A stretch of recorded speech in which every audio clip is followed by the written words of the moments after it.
Magandang gabi mga kaparmer, mga kapatid sa pananampalataya. Magandang gabi sa inyo. At yung mga ka-TH na rin, pag-aralan natin ulit Bible. Huntingin natin yung pang-espiritual. So yan, yan yung katagang yan, madalas binabasa ng mga pastor yan, putol. Ayan, hanggang dyan. Lumabo. Yan. So madalas nilang binabasa ito ng putol. Basahin natin. Ngunit hanapin muna ninyo ang kanyang kaharian at ang kanyang katiwiran at ang lahat ng mga bagay na ito ay pawang idaragdag sa inyo. Yan, madalas ganyan. Ganyan sila, pinuputol nila yung samantalang ang haba niya ang naiwan may pamagat yan na tungkol sa pagkabalisa. Yan.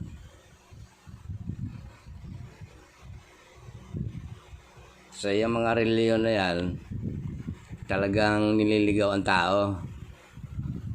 Magbabatuhan sila ng mga kanya-kanyang bersikulo, kasi binabasa nila yung Bible ng putol-putol.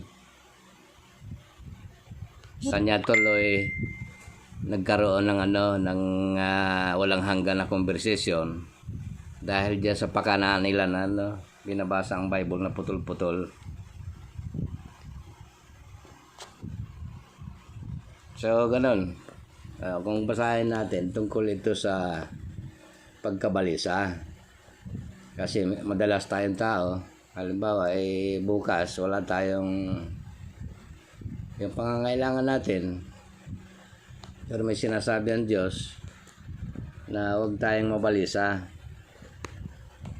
Ayan kaya nga sinasabi ko sa inyo, huwag kayong mabalisa sa inyong buhay kung ano ang inyong kakailanganin o kung ano ang inyong iinumin, kahit sa inyong katawan, kung ano ang inyong isusuot. Hindi ba higit ang buhay kaysa pagkain at ang katawan kaysa damit? Tingnan ninyo ang mga ibon sa impapawid, hindi sila naghahasik o gumagapas o nag-iimbak man sa mga kamalig, ngunit pinakakain sila ng iyong amang nasa langit.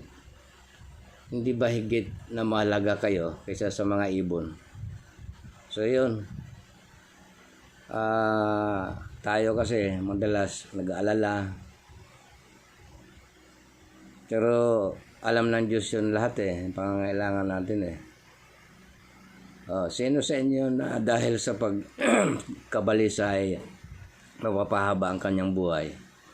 At bakit kayo nababalisa tungkol sa pananamit? Pansinin ninyo ang liryo sa parang, kung paano silang lumalaki. Hindi sila gumagawa o humahabi man.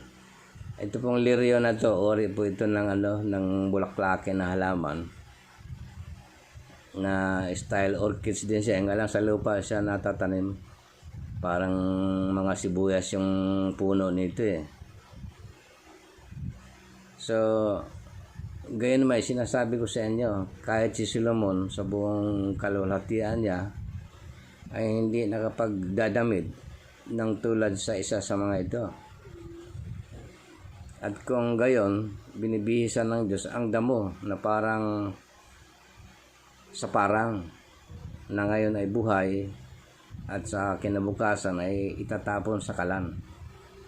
Hindi ba lalo niya kayong bibihisan o kayong maliliit ang pananampalataya?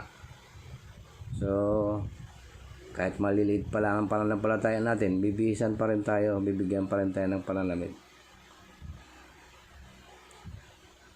So, yan na, dudugtong na tayo dyan. Huwag kayong mabalisa na magsasabing ano ang aming kainin o ano ang aming inumin o ano ang aming isusuot. Bagamat sinasabi niya dito na kasi tayo naman kasi meron tayong trabaho yung 6 na araw tayong magtatrabaho magpapahinga tayo sa loob ng isang araw. Nga lang dito kasi may halong spiritual to magkahalo to dito.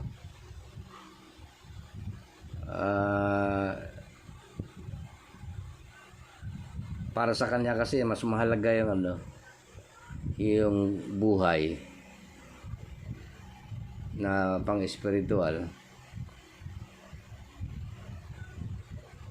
So ang gusto ng Diyos dito parang lang yung parang sapat, yung makakain tayo, makadamit, parang ganun lang yung nais niya sa tao dito at yung siyempre lagi tayong umaasa sa kanya, hindi yung sa pag-aalala.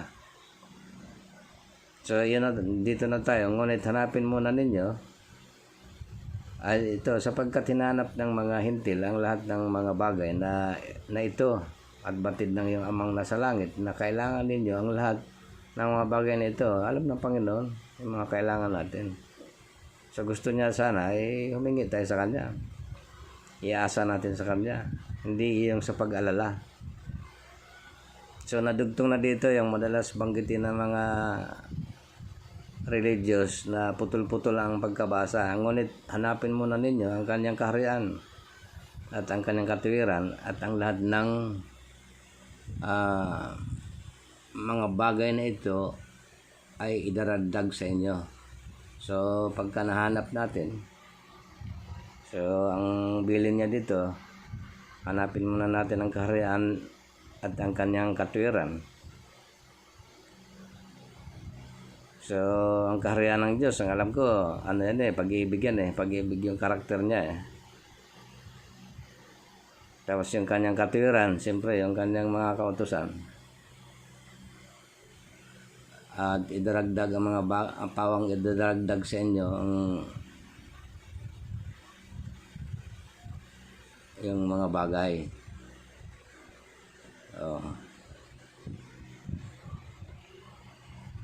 So another, may dahilan na naman. Kasi pagka una nga natin hinanap ang Diyos, oras na idaragdag sa atin yung mga bagay, maaaring hindi tayo maging madamot, maging palabigay din tayo. Kaya huwag ninyong alalahanin ang bukas, sapagkat ang bukas ang mag-alala sa kanyang sarili. Kita nyo. Sapat na para ngayon ang kabalisahan sa araw na ito. So yung mga problema natin, sapat na sa araw na ito. Hindi na kailangang mabalisa, mag-alala. Kasi yung mga nag-alala, walang pananampalataya sa Diyos yun. Nakakita lang ng yung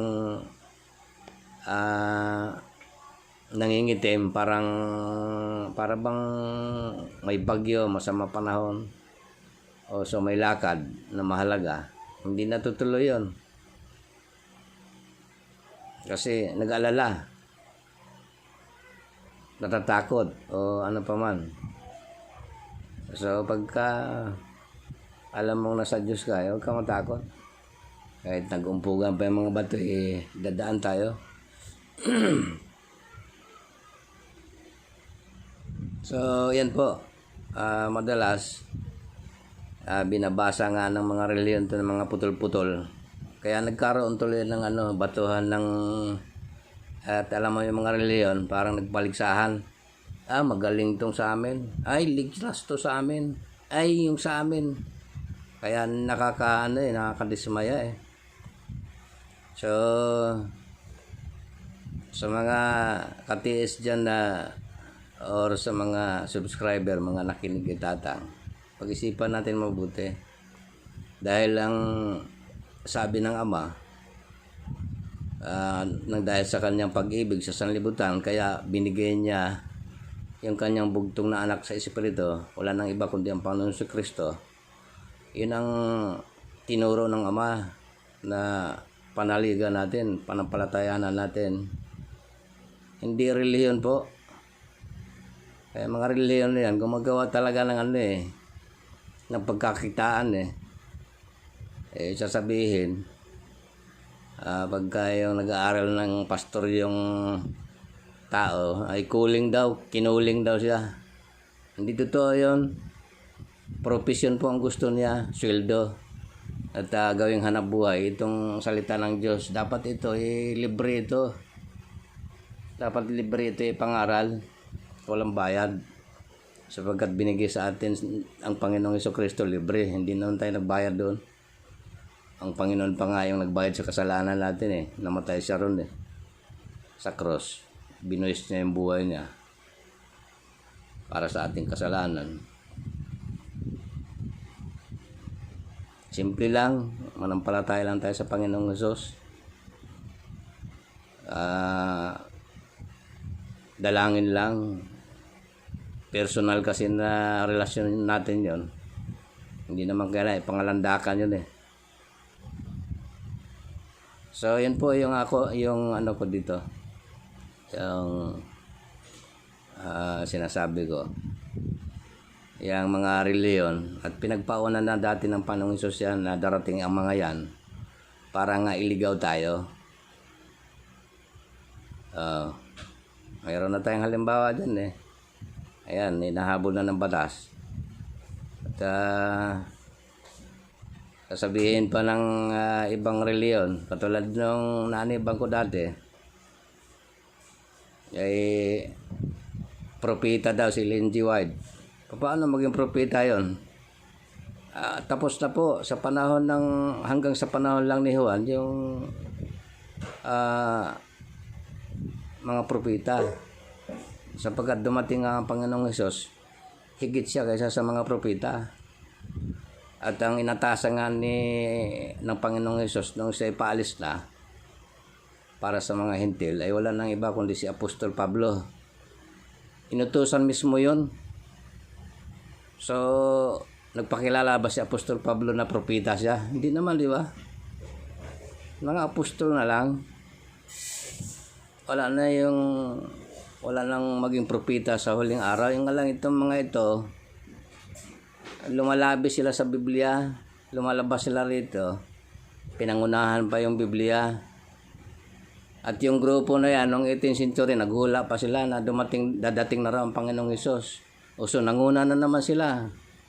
Samantalang ang Panginoong Hesus, tumanggi riyan dahil ang ama lamang nakakaalam sa panahon na yon. Naghula sila noong 18th century, darating na daw ang Panginoong Jesucristo. Tapos nung pumalpak, inililipat. Ay mag-comment kayo dito kung anong tingin niyo dito. Mag-comment kayo dito sa content ko na to. Nasa santuary naman daw ang Panginoong Hesus. Hindi, ang linaw. Nakaupo ngayon ang Panginoong Hesus mismo sa kanan ng Diyos. Nakasulat. Ay nako po.